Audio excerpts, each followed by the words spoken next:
যুক্তরাষ্ট্র ও ভারতের সম্পর্কের টানাপোড়েন নতুন মাত্রা পেল। প্রেসিডেন্ট ডোনাল্ড ট্রাম্প ভারতের পণ্যের ওপর শুল্ক হার দ্বিগুণ করে 50% উন্নীত করায় চাপ তৈরি হচ্ছে দিল্লির অর্থনীতিতে। এক সময়ের ঘনিষ্ঠ দুই মিত্র দেশের কূটনৈতিক সম্পর্কেও দেখা দিয়েছে ফাটল। ট্রাম্প প্রশাসন প্রথমে ভারতের পণ্যের ওপর 25% শুল্ক আরোপ করে, কিন্তু রাশিয়া থেকে জ্বালানি তেল আমদানি অব্যাহত রাখায় যুক্তরাষ্ট্র জরিমানা স্বরূপ আরোপ করেছে আরও 25%। ফলে এখন পোশাক, গয়না, ক্রীড়া সামগ্রী, আসবাব, রাসায়নিক সহ বিভিন্ন ভারতীয় পণ্যে সর্বোচ্চ 50% শুল্ক দিতে হচ্ছে। মার্কিন শুল্ক নীতির কারণে চীন ও ব্রাজিলের মতো ভারতও এখন যুক্তরাষ্ট্রের উচ্চ শুল্কভুক্ত দেশগুলোর মধ্যে অন্যতম। বিশেষজ্ঞরা বলছেন, নতুন শুল্ক নীতিতে ভারতের হাজার হাজার ছোট রপ্তানিকারক এবং লাখ লাখ মানুষের কর্মসংস্থান হুমকির মুখে পড়বে। বাধাগ্রস্ত হতে পারে দেশের প্রবৃদ্ধি। প্রধানমন্ত্রী নরেন্দ্র মোদীর নিজ রাজ্য গুজরাটের বহু ব্যবসায়ীও ক্ষতিগ্রস্ত হবেন বলে আশঙ্কা করা হচ্ছে। এদিকে শেয়ার বাজার ও রুপির মানে ইতিমধ্যে চাপ তৈরি হয়েছে। যুক্তরাষ্ট্রের ঘোষণার পর দিনেই ভারতের সূচকগুলো 3 মাসের মধ্যে সর্বনিম্নে নেমেছে। রুপির দামও টানা 5 দিন ধরে ডলারের বিপরীতে কমছে।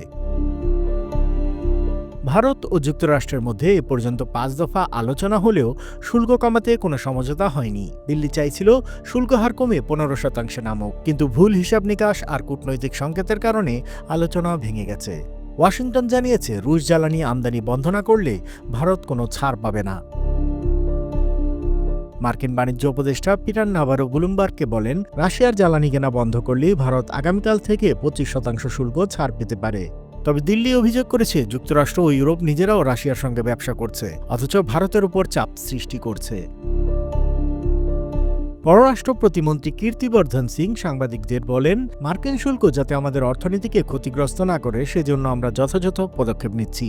আমাদের অর্থনীতির শক্তি সংকট মোকাবেলা করবে। তিনি আরও বলেন, জ্বালানি নিরাপত্তার প্রশ্নে ভারত যেখান থেকে সুবিধা পাবে সেখান থেকেই জ্বালানি কিনবে।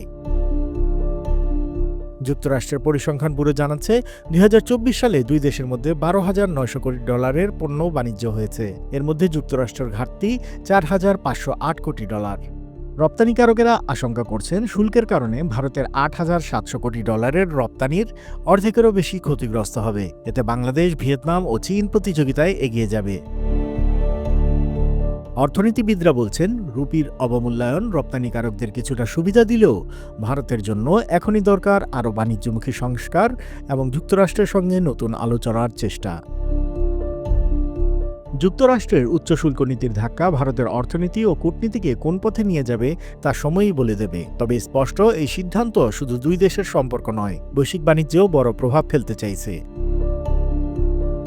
আন্তর্জাতিক অঙ্গনের সব তথ্য জানতে সাবস্ক্রাইব করুন বাংলা ফ্লোয়ের ইউটিউব চ্যানেল। একই সঙ্গে সংযুক্ত থাকুন বাংলা ফ্লোয়ের ফেসবুক, ইনস্টাগ্রাম ও টিকটকেও।